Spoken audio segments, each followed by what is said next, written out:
The weather pattern has stalled, and it's stalled in a very interesting setup. We've seen this before. It doesn't happen every winter, so it's not like it's a freak thing, but it's not as common as we've seen in recent years. It's very mild over the western U.S., generally much colder than average over the eastern U.S., and in between, the jet stream is coming right down the middle of the country from north to south, and it can't get any moisture into it, and so we really have only seen the lightest of snows. In fact, across the United States anyway, snow depth at this point in December is about as light as it's been in decades at this point of the winter anyway. There's some snow in the northern Rockies, Yellowstone, but even this is kind of splotchy and sporadic. A little bit of snow across the northern plains, but it's very, very light. Nothing at all down here through the Midwest. So here's the pattern. Jet stream dive bombing with cold weather in the east, warm, mild weather in the west. The really warm stuff is, of course, California, and parts of central Texas are very warm. Our weather will mild up through the northern plains because with this jet coming in from the north, it flip-flops back and forth. And so we do get occasional intrusions of cool to cold air,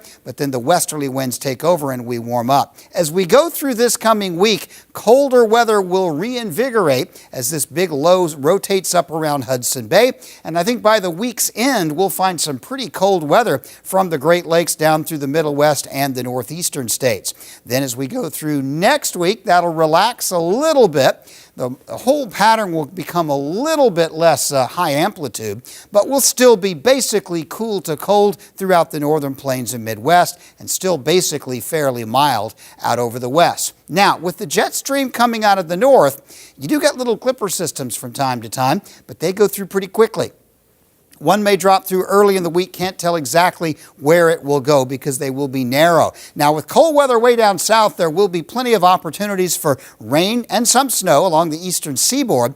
But over the Corn Belt, upper Midwest, really, the snows are going to be fairly spotty, and there's almost no chance for precipitation out along the west coast until this ridge flattens a little bit. And maybe next week we get a little bit of precipitation into the Pacific Northwest, but I don't see much chance at all for California. So with that in mind, with the drought monitor looking, we've seen a continued increase in drought conditions in the southern states. In the northern plains, things are pretty well holding steady.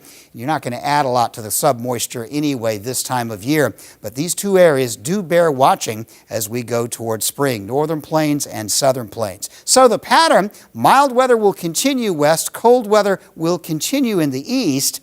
And while you can always be a surprise snowstorm that doesn't give you much advance warning to forecasters, I don't look for a lot of moisture anywhere in the northern plains or Midwest.